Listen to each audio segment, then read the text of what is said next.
The honourable member for Saanich Gulf Islands. Thank you, Mr. Speaker. Later this afternoon, there will be a celebration of life just across the street from here, remembering and celebrating the extraordinary litany of accomplishments of Morris Strong.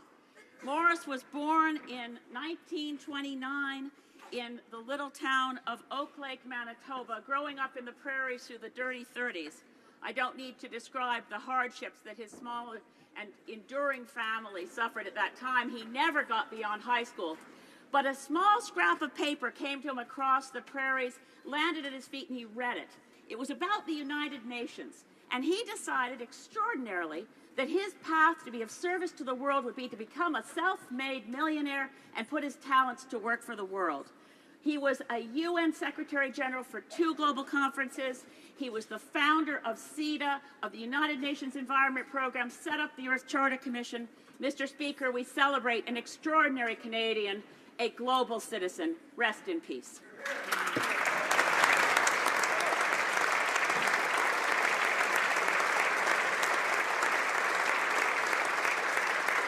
The honourable member for Malpeque.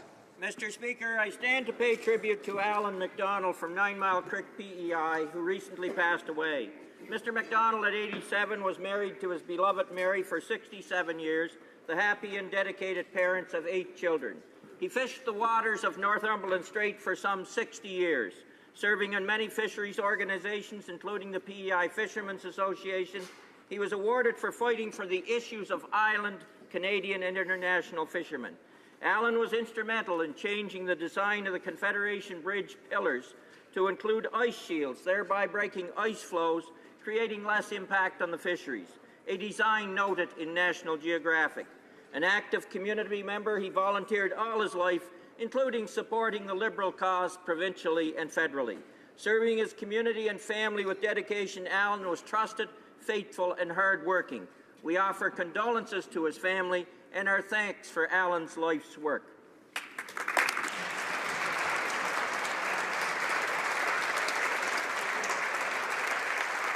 The honourable member for Parry Sound, Muskoka. Thank you, Mr. Speaker. In my first member statement, I'm saluting my tremendous riding of Parry Sound, Muskoka, and in particular all of its volunteers and supporters of charity. My community is a generous one, and I want to highlight some outstanding examples. Starting with the pride of Parry Sound, Bobby Orr has announced that in May he will be hosting an evening recognizing young community leaders and the contributions of youth sport. In Huntsville, Chris and George Gilly have donated $250,000 to the Huntsville Hospital Foundation, earmarked for the chemotherapy clinic.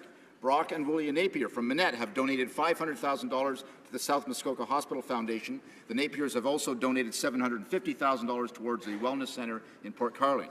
Burkes Falls Winterfest was held this month, celebrating village mascot Pete the Bear, played lovingly by Ken McIntyre for the 20th consecutive winter. In December, the Muskoka Parry Sound Hockey League raised close to $2,000 towards a bursary fund. Mr. Speaker, these are but a few examples of the generous nature of the people of Parry Sound Muskoka. I am so proud to be their Member of Parliament. The Honourable Member for Moncton, Riverview, Dieppe. Mr. Speaker, it is with sadness that I acknowledge the passing of one of our great artists, Marcel Barbeau, who died on January 2nd at the age of 90.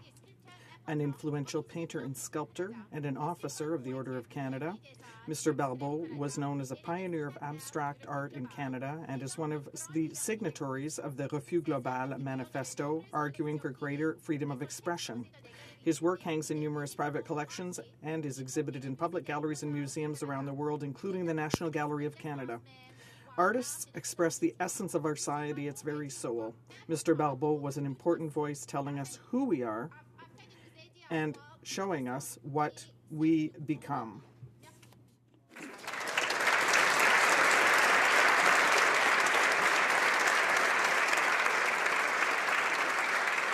honourable member for North Island, Powell River. Today I stand in recognition of the International Day of the Commemoration in Memory of the Victims of the Holocaust. On January 27, 1945, soldiers of the Soviet Union's Army of the First Ukraine Front opened the gates and liberated the prisoners of the Auschwitz and Birkenau death camps. It is important that today, 71 years later, that we remember. For the dead and the living, we must bear witness. As Elie Wiesel said, today we bear witness to 6 million Jews, a third of the Jewish population, who were killed alongside countless others due to their race, religion, ethnicity, or sexual orientation. As Canadians, we must bear witness and demonstrate action against racial, ethnic, and religious intolerance. Canada has been profoundly shaped by the 40,000 Holocaust survivors who settled in this country after the war. We must not forget this history and teach our children about the victims of the Holocaust and continue to fight all forms of discrimination. We must never forget.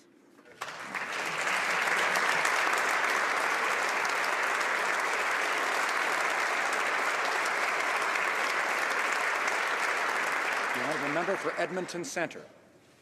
Mr. Speaker, as the founding chair of the Centre for Family Literacy, which is located in my riding of Edmonton Centre, I rise to bring attention to National Family Literacy Day.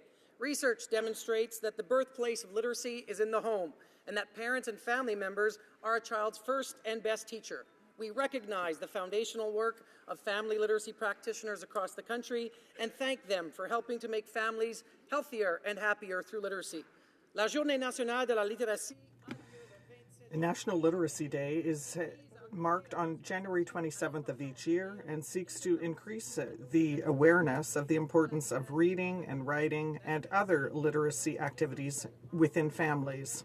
Literacy is an essential bridge between potential and opportunity, and families offer the fundamental link that allows people to acquire reading and writing skills. Mr. Speaker, I urge you to underscore lateral literacy today with me and my colleagues. The honourable member for St. Albert, Edmonton. Thank you, Mr. Speaker. Wendy Melanchon of St. Albert, Alberta, has waited more than 3 years to bring her adopted daughter, Lajoie, home to Canada from the Democratic Republic of Congo. The only thing holding this up is that the DRC has refused to issue an exit visa for little Lajoie. Lajoie is not alone. Indeed, there are some 16 children adopted by Canadian families waiting for exit visas.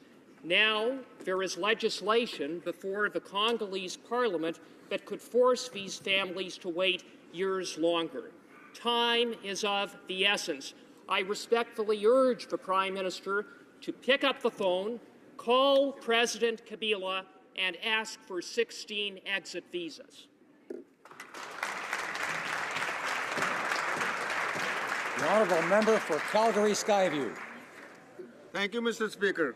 Since this is my first time rising to speak in the House, I give my sincerest thanks to the constituents of Calgary Skyview for electing me as your voice in Ottawa. I want to acknowledge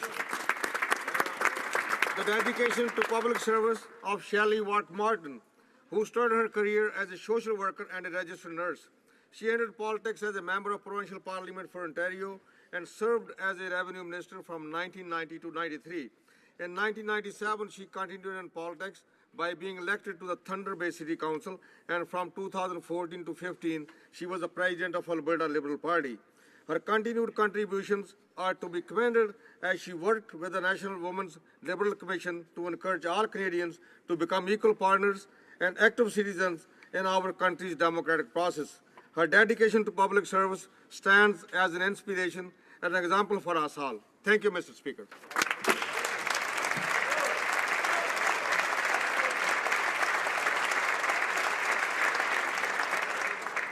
Member for Sackville, Preston, Chesapeake.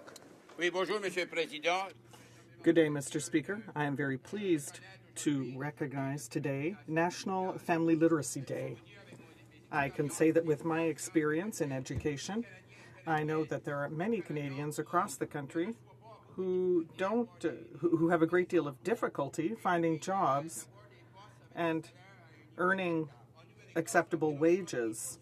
In Nova Scotia, 38% of people have difficulty with literacy and must follow adult courses.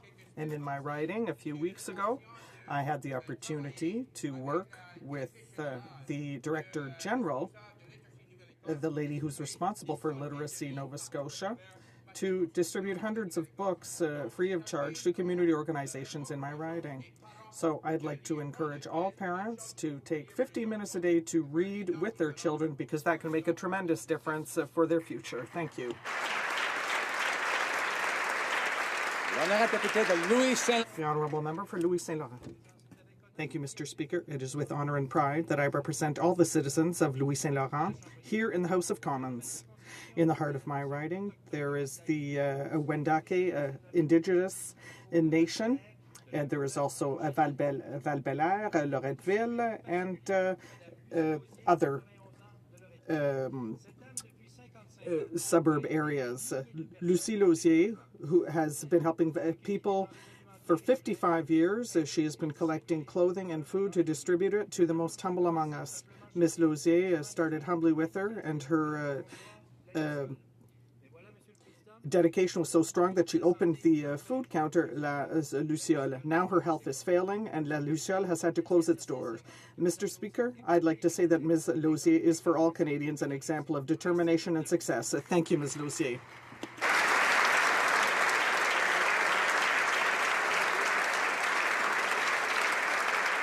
The honourable member for Cape Breton-Canso.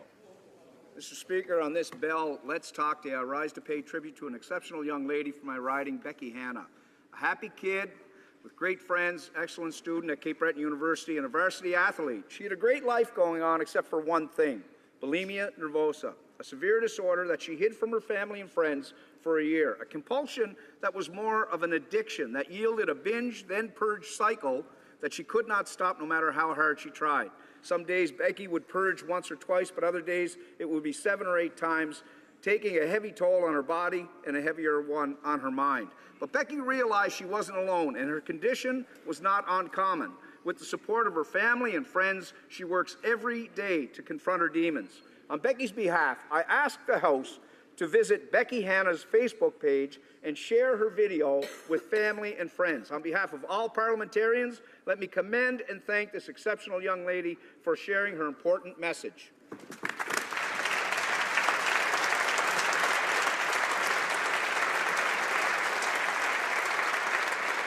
honourable member for Vancouver Centre.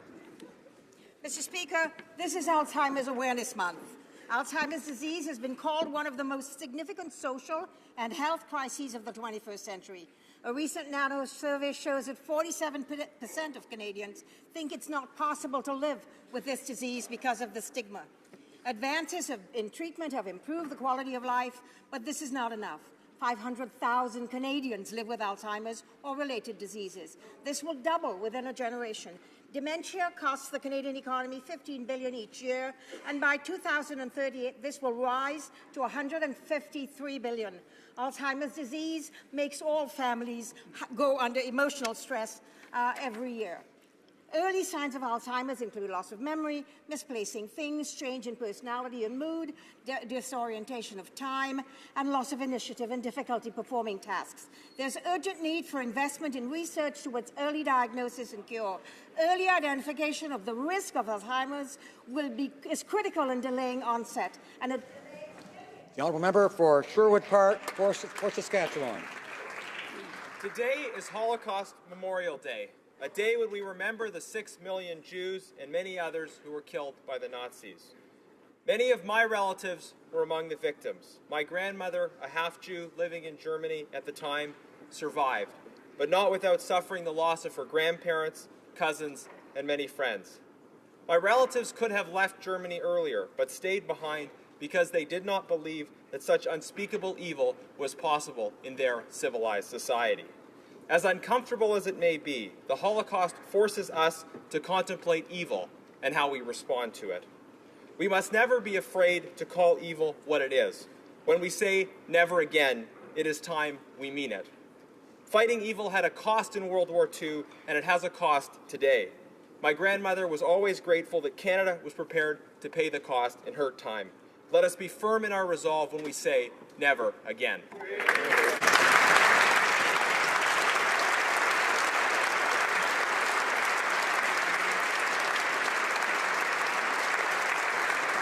The honourable member for Burlington. Thank you, Mr. Speaker. This is my first member's statement, and I'd like to thank the people of Burlington for their support this past October. Mr. Speaker, I'd like to take this opportunity to recognize two individuals in my riding of Burlington who have recently inspired me with their kindness and generosity. Noreen Hilder, who is 91 years young, took our Governor General's urging for a warm Canadian welcome during a cold Canadian winter for Syrian refugees to heart. Ms. Hyder collected 275 sweaters through her Sweaters for Syrians initiative. Another resident, Olivia Walker-Edwards, who's a grade 9 student at Blythe Academy, had the idea to organize a 5-kilometer walk to raise funds to help a Syrian family settle in Burlington. Olivia's Walk for Refugees raised over $3,000 for the Burlington Downtown Refugee Alliance. I know these are just two examples of the kind of thoughtful efforts Canadians are organizing in their own community to help those in need. Thank you to Noreen and Olivia and all Canadians who are contributing however they can to ensure these refugees truly experience a warm Canadian welcome. The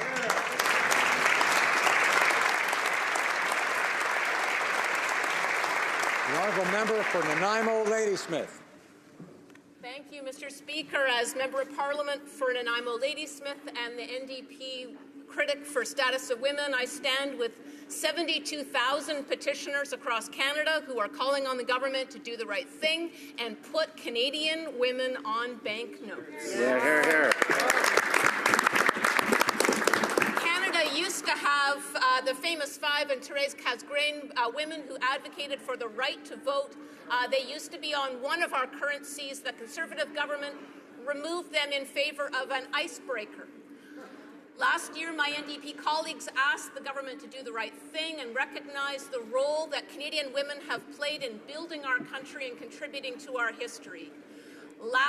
2 weeks ago, I asked this new government to do the right thing, and indications in the media were that the finance minister is open-minded on the topic. So I urge all of the House to do whatever you can to support recognizing the important role Canadian women have. Now, member for Lethbridge.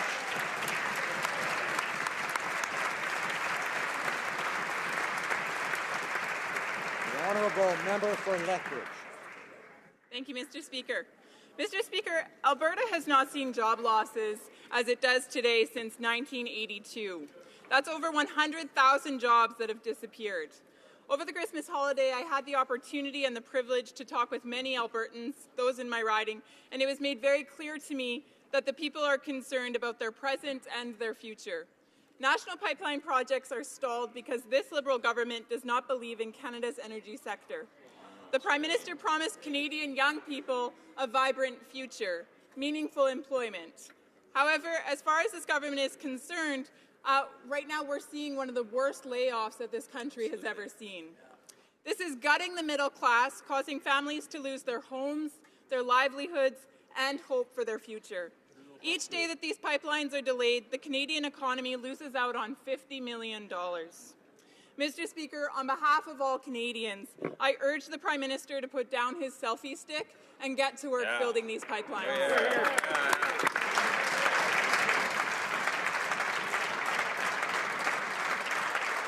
The honourable member for York Centre.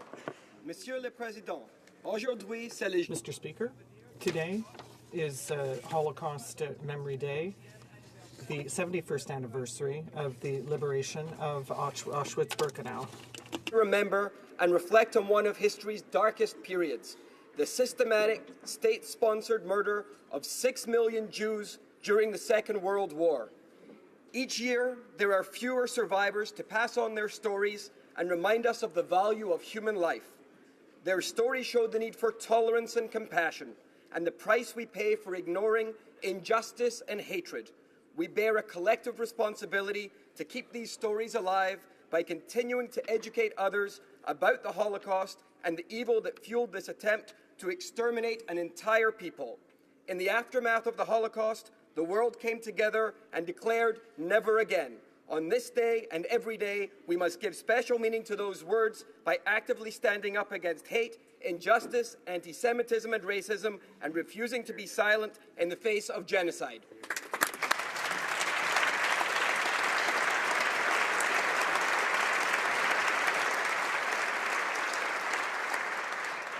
Questions orales, oral questions. The Honourable Leader of the Opposition.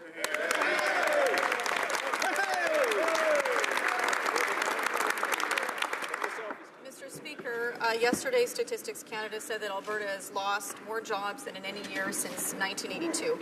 Many Albertans don't know where the next paycheck will come from. They're worried about how they'll put food on the table or a roof over their heads. Families without work aren't feeling refreshed or happy, like the Minister for Calgary said yesterday. How can this Liberal government be so out of touch with Alberta workers and families? Right Honourable Prime Minister.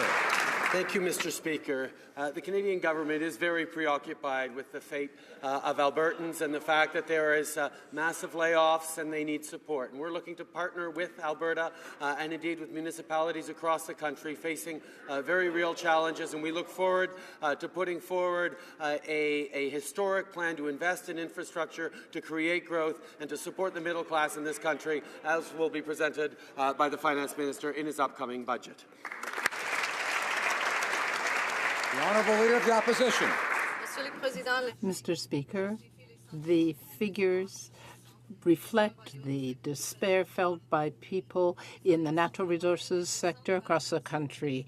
Families don't feel reassured despite what the Liberal representative from Calgary has said. People are not happy, are not doing well in Quebec, in New Brunswick, in Alberta. So how can the government say that it is actually working for new jobs?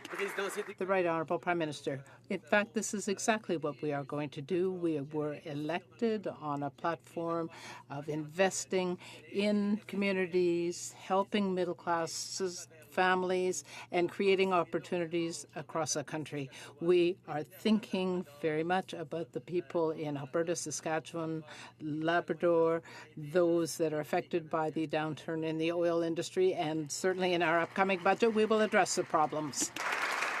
The Honourable Leader of the Opposition. The Supreme Leader consistently calls for the destruction of Israel, and the Iranian regime is one of the world's worst abusers of human rights. Yet the Liberals say they will be lifting Canadian sanctions on Iran. And why? Because according to the Foreign Affairs Minister, it would be in accordance with our allies. But our allies have also been clear that Canada should leave our CF-18s in the fight against ISIS. So the question for the Prime Minister is this: when do our allies matter and when do they not? Right Honourable Prime Minister. Thank you, Mr. Speaker. There is no question that the world is now a safer place because of the P5+1 deal with Iran. We will continue to work alongside our allies to ensure security in the world and to engage with Iran in a responsible way that highlights both the human rights abuses at home and their sponsorship of terrorism abroad. We need to engage in a respectful, responsible way, and we will do exactly that. The Honourable Member for Parry Sound, Muskoka. Mr. Speaker, the Liberal plan to drop sanctions against Iran reverses a principled stand. Iran commits horrific violations against the human rights of its own people, including against women and religious minorities. It supports terrorism and regularly talks about the destruction of Israel. Why is the government giving Iran a free pass and compromising Canadian values? Right Honourable Prime Minister. Mr. Speaker, we are going to continue to work with our allies to be engaged responsibly around the world. We know that Iran has created concerns when it comes to terrorism, human rights abuses, or their nuclear aspirations, which have been put aside because of this treaty. So we are going to engage responsibly in the world to ensure security and safety for everyone. Mr. Speaker, while this government is snuggling up to Iran, our allies are going in a very different direction. Reports are that France has asked the European Union to consider new sanctions against Iran over the recent ballistic missile tests. How can this government reduce sanctions at the exact time, that our allies are apparently reconsidering and increasing those very sanctions? The Honourable Prime Minister. We will continue to work alongside our allies to ensure that we are behaving in a responsible way to move Iran away from its position of violation of human rights, of nuclear ambitions, and indeed of sponsoring terrorism around the world. It is through responsible, firm engagement that Canada has always had an impact in the world, and that's what we will continue to do in a thoughtful and responsible way. The member for Outremont.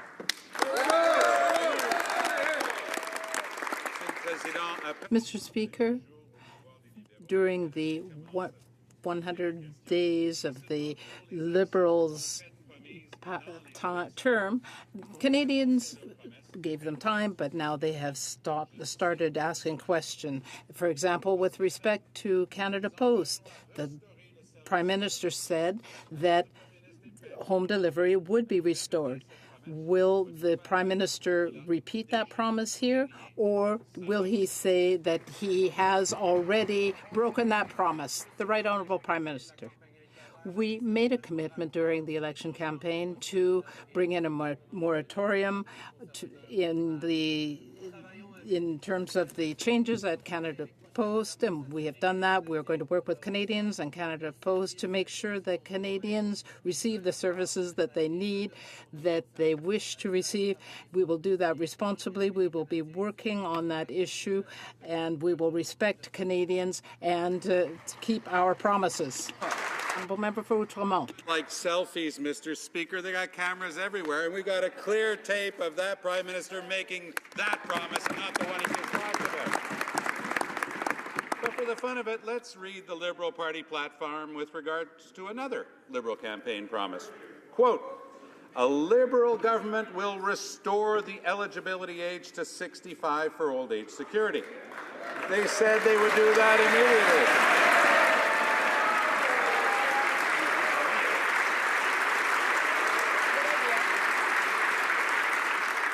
The only problem is they said they would do that immediately. There are hundreds of thousands of Canadians living in poverty, Canadian seniors. The government must send a strong signal that they're serious about tackling this unacceptable inequality in Canada. Simple question for the Prime Minister.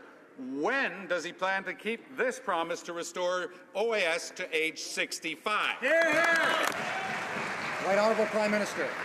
Thank you, Mr. Speaker. It's good to point out that OAS is actually right now at 65 and will continue so for the foreseeable future because of this Liberal government. On top of that, our commitments were made to reach out to seniors, to support seniors, and we're going to be doing that as we will put forward in our budget. We're 100 days into this mandate since the day of the election, and we're already extremely pleased with everything we've accomplished to show Canadians the real change they need. Merci.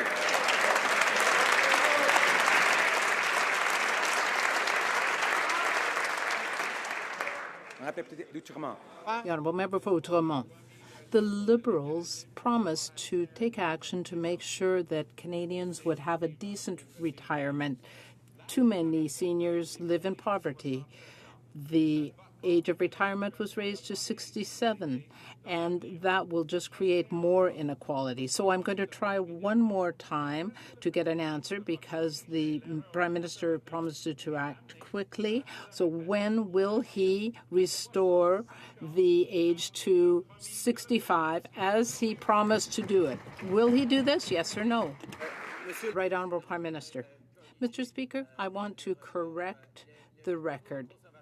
The Conservative government had promised to raise the age of retirement to 67, but they didn't have a chance to do that because they were going to do it in 2023, not right away. We are going to keep the age at 65 as promised. And my colleagues should check his facts before asking such a question.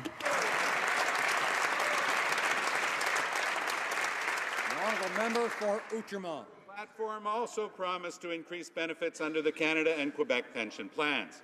But once in government, they're walking away from their pledge to Canadians hoping to retire in dignity. the Premier of Ontario said she'd scrap her separate pension plan if the feds moved on the CPP. But instead, she's now announced that she's moving ahead with it. So, did the Prime Minister tell the Premier that he's going to break his promise even before he's told Canadians about this broken promise? The Honourable Prime Minister. Once again, Mr. Speaker, I'm happy to correct the record. Our Finance Minister sat down with all Finance Ministers across the country to talk exactly about enhancing the CPP as we have made that commitment. Ontario had a firm commitment to move forward with that, and they're doing it at the same time as they're working with us to ensure that we are able to enhance the CPP, and our Finance Minister and Finance Ministers across the country are working on that very hard. I thank the member opposite for his question. The Honourable Member for Beauce. Mr. Speaker, we now know that Bombardier knows when there might be business to be done, and we know that some of the senior managers went to Iran. We know that they've been lobbying the Minister of Foreign Affairs and Minister of Transport. Can we be assured that a Bombardier or any other company was not tipped off in advance that sanctions would be dropped? Did the Liberals talk in secret to some of these companies? The Honourable Minister for Foreign Affairs. No, we spoke openly about this issue during the election campaign.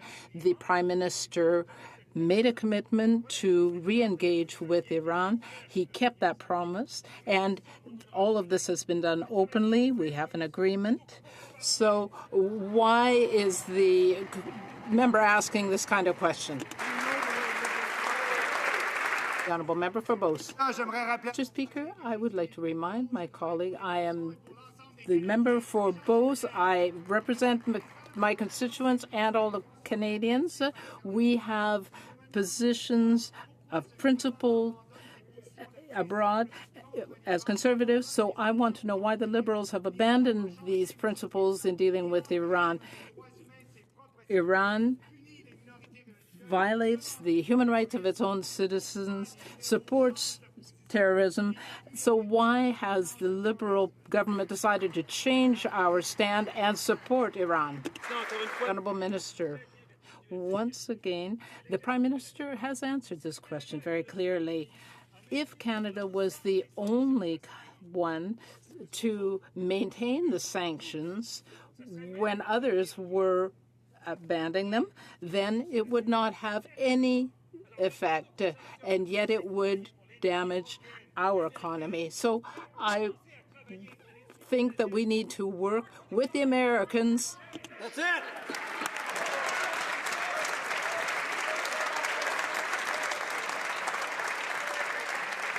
The Honourable Member for Niagara West.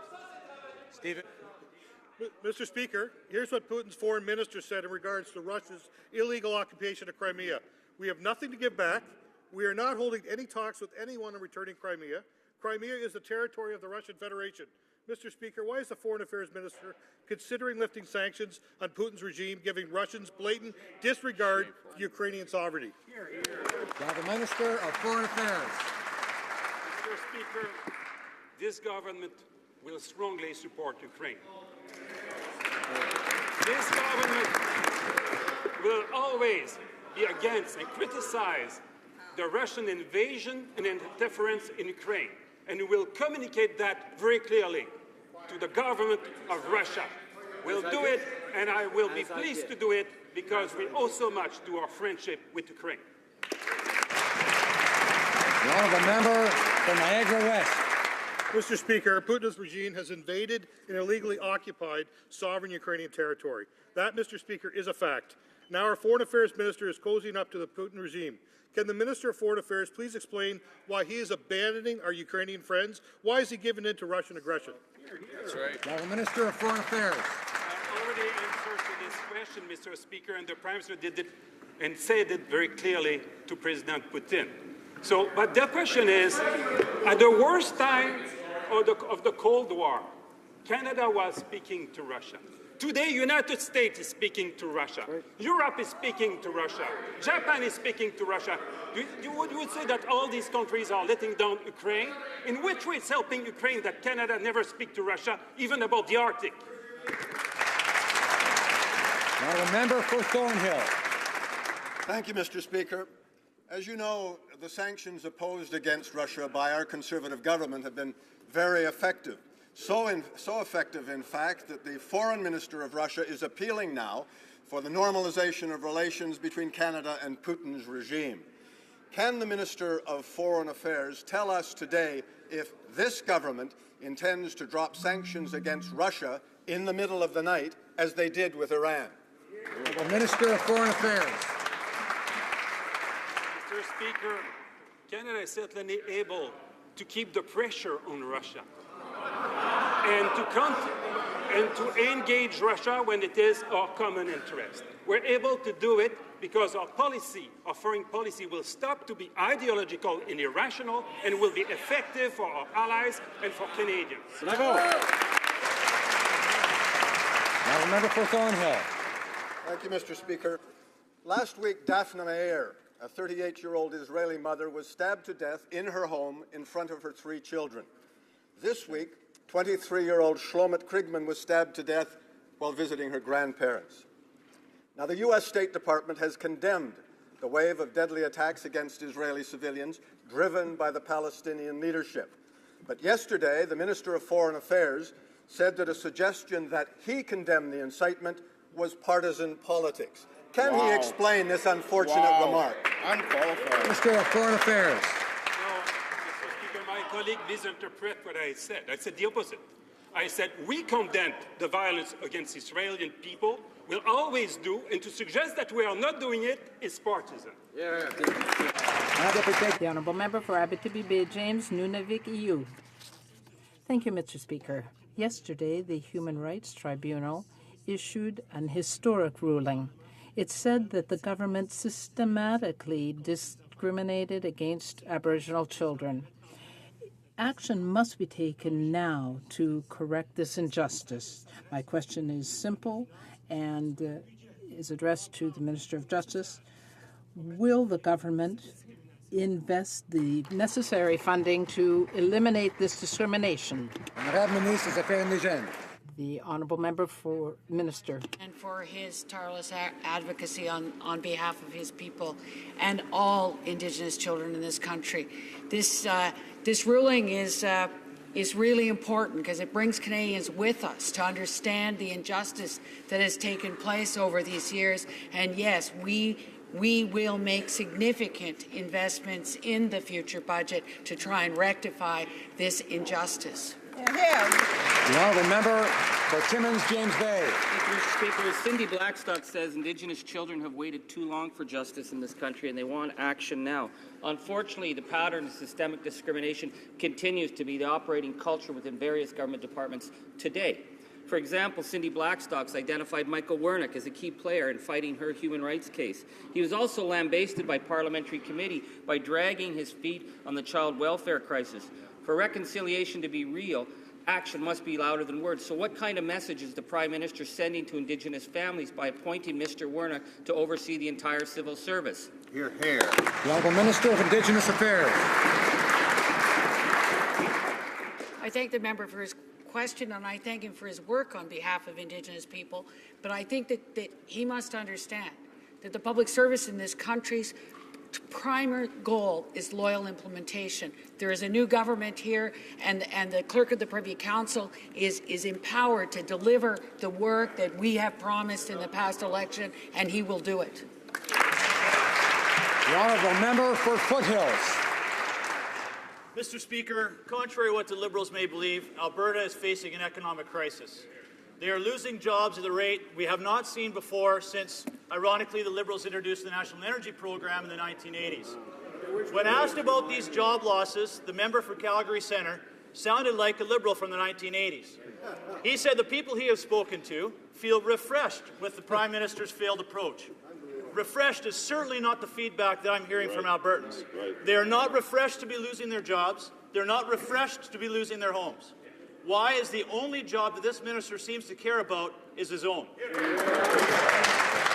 Honourable Minister of Natural Resources.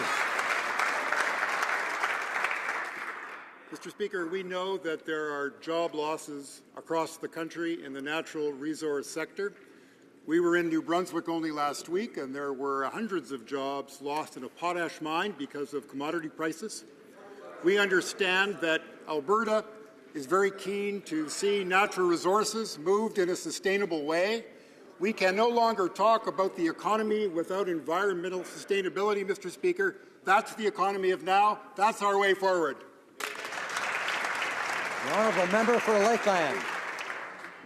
This position on job losses in Alberta is pathetic. The most the finance minister could say when he visited Calgary recently was that he had a heightened sense of concern about Albertans losing their jobs. And yesterday, the Minister of Veterans Affairs said that Calgarians are refreshed with his government's direction. But really, 100,000 lost jobs and people losing their homes.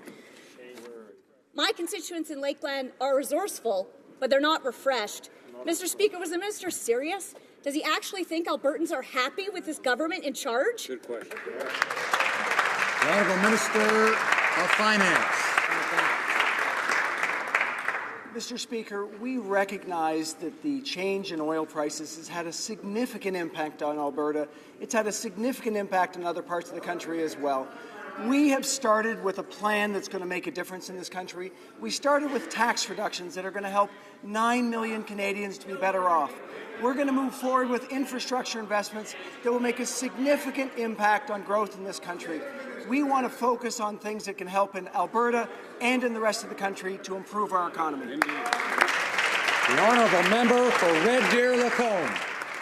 Mr. Speaker, unemployment is skyrocketing in Alberta. In the riding of Red Deer Lacombe, people are faced with the prospects of losing their homes and their life savings. Some of my constituents are desperate to put food on their table and to pay their mortgage. They don't want to be left out in the cold. However, Mr. Speaker, the Minister of Veterans Affairs yesterday callously referred to these as refreshing times. Appalling. Does he think it's refreshing to lose your home in Alberta in January? The Honourable Minister of Finance. Mr. Speaker, we know that the natural resource sector accounts for about 1.8 million jobs in Canada. It accounts for many, many, many jobs in Alberta, and many of those jobs have been lost. We recognize that this is an extremely challenging situation.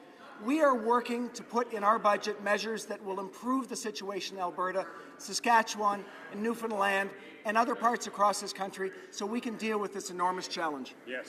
Honourable Member for Carleton Trail Eagle Creek. Mr. Speaker, every day the fine print of the Liberal platform becomes more and more devastating to Canada's economy. We've recently heard announcements from CP and WestJet. This Liberal government's silence on the job losses in Alberta and Saskatchewan and the resulting impact on the transportation sector is deafening. Will the member from Wascana continue to remain silent, or will he stand up and support Western Canadian jobs? The Honourable Minister of Finance. Mr. Speaker,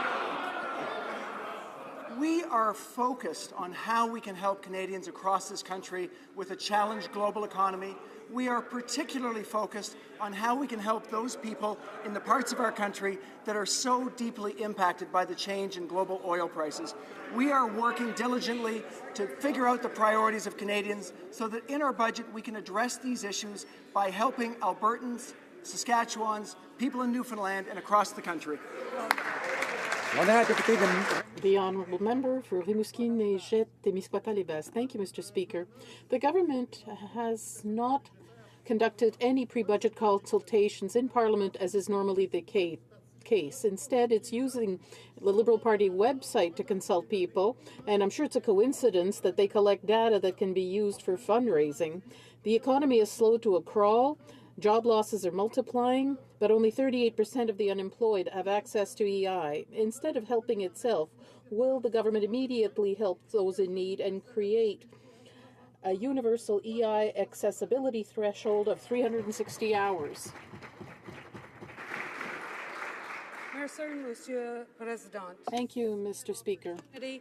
To talk about our government's plan to help Canadians in a situation that is very serious for those that are facing it most acutely in Alberta, Saskatchewan, and Newfoundland. There's inherent barriers in the EI system that we promised to take care of and address immediately, and that will happen very soon. The honourable member for Churchill, Kiiwetinoong-Aski. Mr. Speaker, Canadians want answers on timelines, and if the Liberals were actually consulting with Canadians on the budget, they would know that they are hurting. The economy is slowing, but only 38% of Canadians who are out of work are eligible for EI. Instead of speeches to millionaires in Switzerland, Canadians want to see real action in their own communities. So will the government expand access to EI immediately by creating a universal threshold of 360 hours? Minister of Employment. Merci, Monsieur le Président. Thank you, Mr. Speaker. We have indicated to all Canadians that we are reviewing the EI system. It's inherently unfair. It penalizes, in particular, those re-entrants and new entrants into the EI system, and it's our intention, as promised, to address it as soon as possible. The honourable member for Etobicoke Centre. Mr. Speaker, by militarily invading and annexing Crimea and continuously sending soldiers and lethal military equipment into the Donbass, the Kremlin has not only violated European borders, but has also broken all international agreements on the sanctity of borders. Recently, the Prime Minister made clear Canada's position to Russia's president. Can the Foreign Affairs Minister share with this House the government's position on Russia's continued illegal occupation of Ukrainian territory? The Minister of Foreign Affairs. Mr. Speaker, the traveling that I was planning for a while to Ukraine will be true 4 days from now, and I'm so pleased to be in Ukraine, to express to the government of Ukraine the steadfast support of Canada for Ukraine, and how much we deeply disagree with the invasion and interference of the Russian government in Ukraine, and also how much we will not tolerate from a Russian minister any insult against the community of Ukraine in Canada. Ukrainian Canadians, we owe so much to them, we will always support them. The honourable member for Calgary-Nose Hill. Thank you, Mr. Speaker. The United States Senate is holding a hearing entitled Canada's Fast-Track Refugee Plan, Unanswered Questions and Implications for U.S. National Security. It's our understanding that government representatives may have received an invitation to participate in the hearing, but have in fact declined. Can the minister explain to Canadians why they would decline this opportunity to be transparent, open, and accountable? Good question. The Minister of Public Safety. Mr. Speaker, the Government of Canada is transparent, open, and accountable in this House. This is Parliament of Canada, and this is where we respond to the questions like Canadian security. We have put in place layers of security activity to ensure that our refugee initiative with respect to Syria can be successful. The program is working well, and indeed it will result in something that Canadians can be very, very proud of. Honourable member for Calgary-Nose Hill. Mr. Speaker, I'm sure our allies to the south will find that answer very interesting, and I also find it interesting because I believe that my colleague here, the former President of the Treasury Board, actually appeared at a Senate committee hearing to testify in June of this year. So that begs the question, since there's still time for the Canadian government to send a representative to this hearing, will the minister explain to Canadians this new precedent that they're setting, what they're trying to hide from both Canadian citizens and our American allies?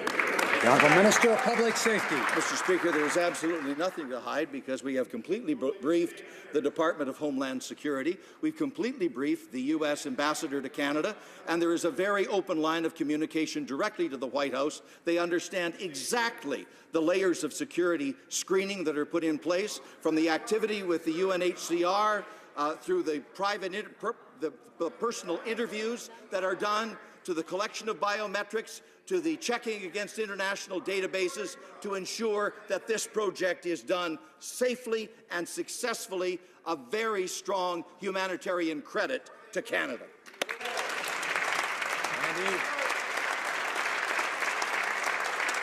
Honourable member for Markham Unionville. Mr. Speaker, some Syrian refugees have been stuck in cramped temporary accommodations for weeks. They say there is hardly any communications from the government. Also, we are hearing reports of low-income Canadians being asked to leave their housing to make room for the Syrian refugees. Will the Minister apologize to Canadians and refugees for his failure to provide long-term living solutions for Syrian refugees, because refugees are people, not a number on a scorecard? Honourable Minister of Immigration and Refugees. Well, thank you, Mr. Speaker, and thank you to the member for Markham Unionville for that question. I can assure him and I can assure Canadians that the vast majority of these refugees are super happy to be in this country, as they've expressed to the media, as they've expressed to me. And yes, in the course of accepting thousands of new Canadians, everything will not be perfect at every instant, and there are some issues in hotels which we are dealing with, but it is perfectly normal for refugees to spend some weeks in hotels before going on to their permanent accommodation, and all the workers and all the Canadians and all the levels of government and all the volunteers are doing.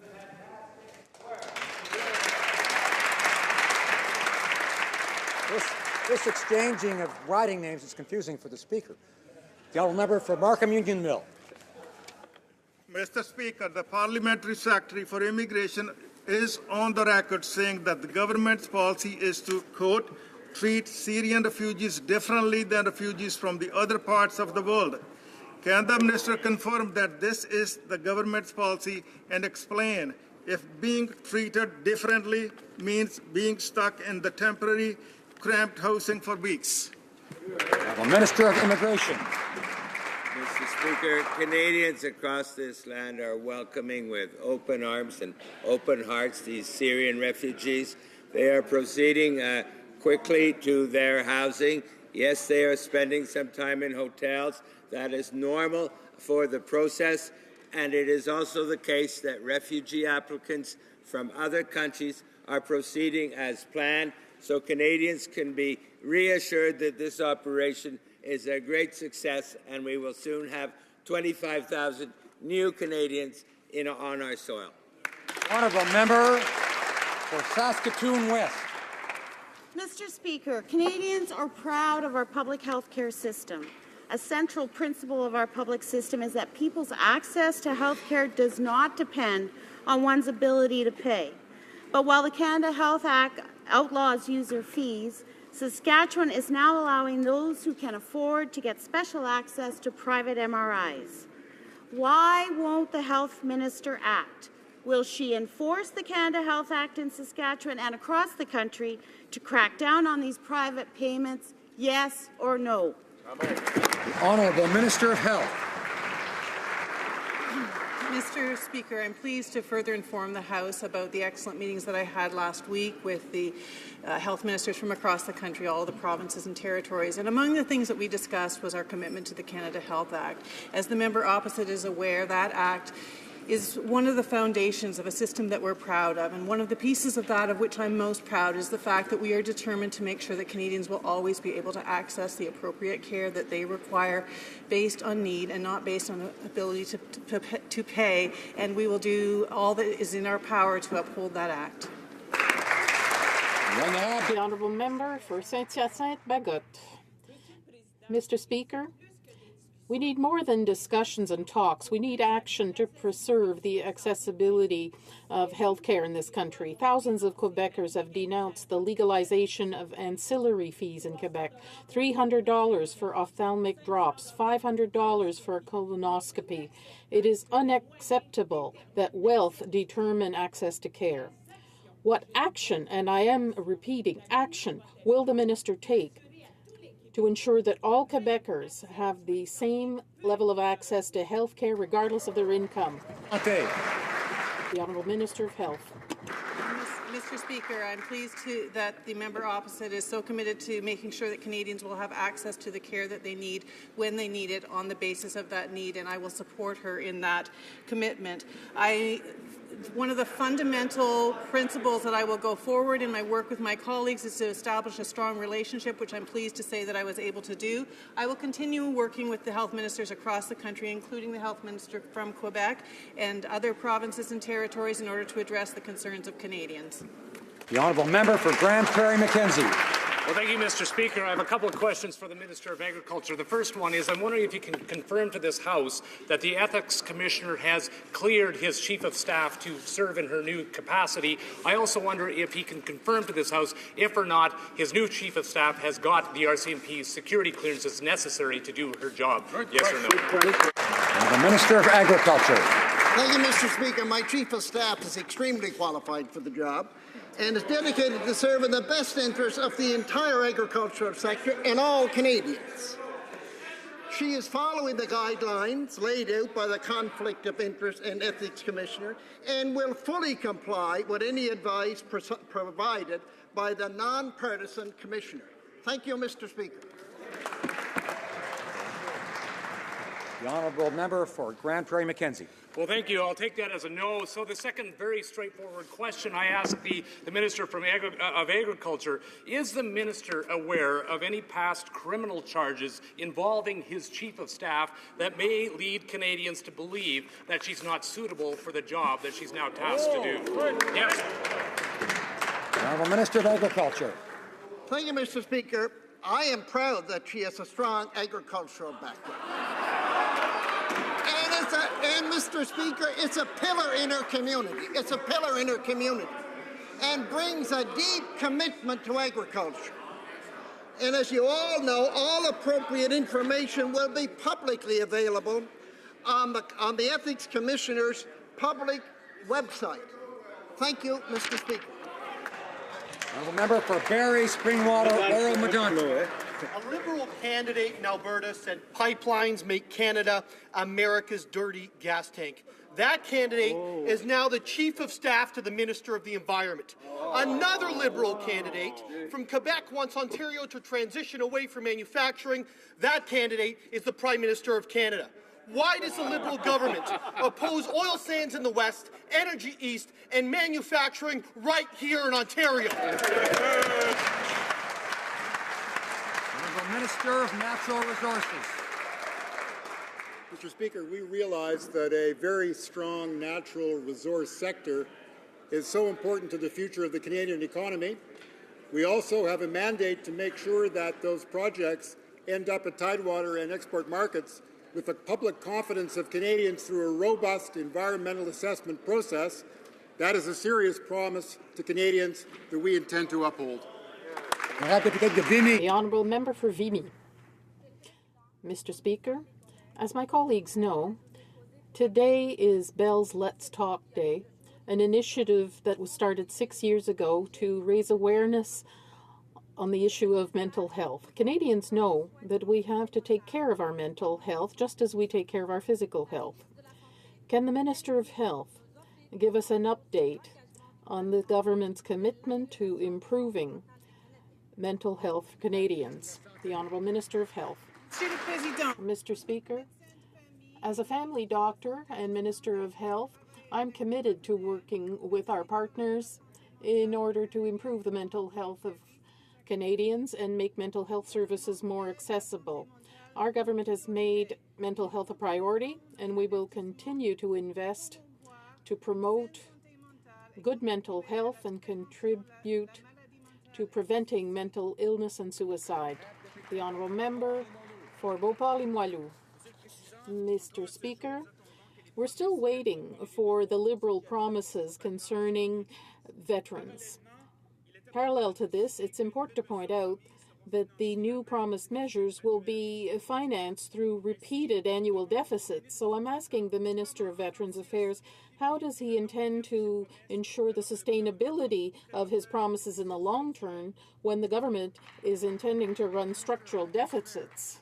Well, thank you very much for the question. I can tell you that I have an aggressive mandate from my Prime Minister in dealing with Veterans Affairs. We have 15 different commitments that we've made to veterans to see them get the care, compassion, respect that they deserve for serving our country, whether that's through more opportunities in the workforce, more opportunities for education, more opportunities their families succeed. That's what we promised, and that's what we're going to deliver.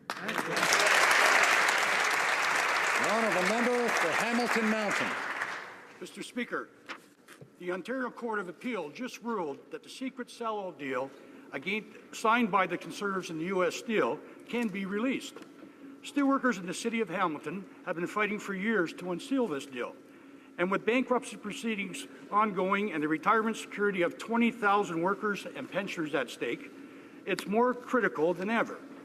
Now that they can't hide behind the courts, will the Prime Minister live up to the Liberal commitment to release the deal and finally stand up for workers and pensioners?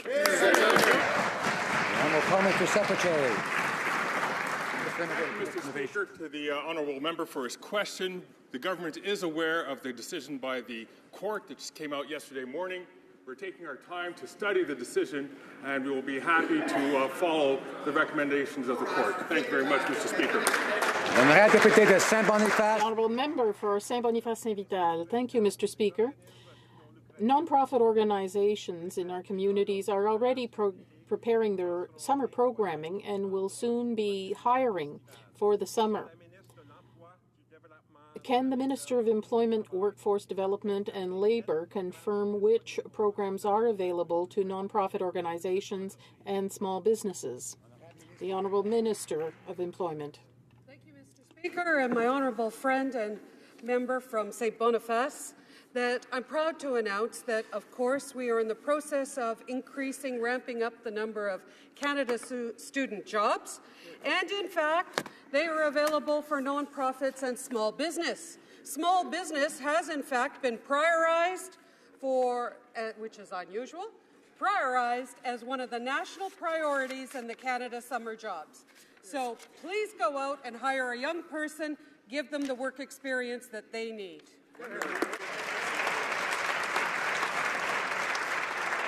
Honourable member for Lanark, Frontenac, Kingston. Thank you, Mr. Speaker. First of all, I want to thank the Minister for wishing me a happy 39th birthday yesterday. I was, however, less happy with her response to my question why the government won't hold a referendum. She said the conversation is, quote, more complex than a simple yes or no answer. Now, the government can characterize its consultation process any way it wants, but when the process is over, the government has to write a law for their no electoral system. So let me ask the Minister now a question that really can't be answered with a yes or a no. Will she submit that law to Canadians in a referendum, yes or no? Honourable Minister of Democratic Institutions. Mr. Speaker, I'm certainly glad that the member opposite was born, and I would like to assure him that I'll be working hard with my colleague, the government House Leader, to convene a parliamentary committee to examine a wide range of electoral reform options, and it is not wise to predetermine the outcome of that consultation process. Now that's the pleasant spirit we like in the House. The honourable member for Mirabel.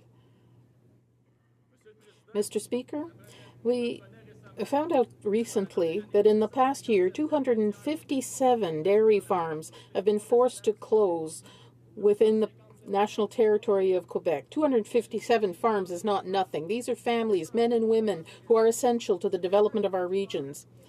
It is now that our dairy farmers need federal support. Will the minister take a look immediately at the increasing imports of dairy protein? Question. And of course, any farms that are closing, if it's through financial reasons, is most unfortunate, but a lot of amalgamation. But I can assure my honourable colleague in this House that this government fully supports supply management. I would like to draw to the attention of honourable members the presence in the gallery of Mr. Achim Steiner, Undersecretary General of the United Nations.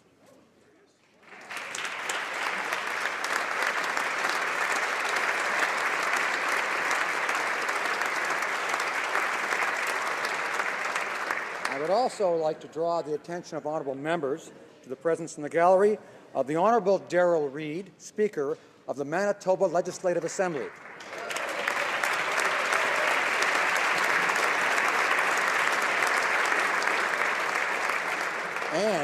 And the Honourable David Laxton, Speaker of the Yukon Legislative Assembly.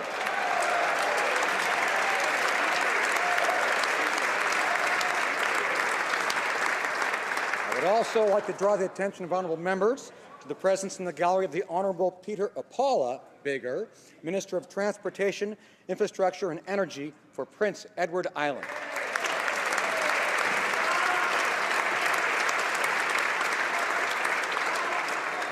And the Honourable Jeff McClellan, Minister of Transportation and Infrastructure Renewal for Nova Scotia.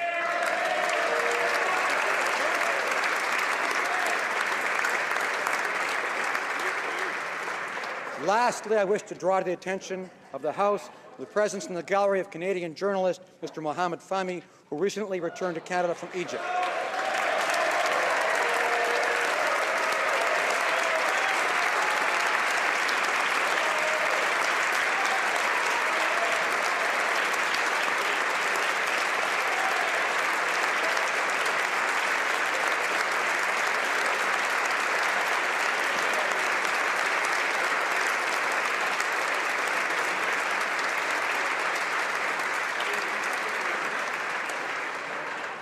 Routine proceedings, tabling of documents. Introduction of government bills. We'll just pause for a moment.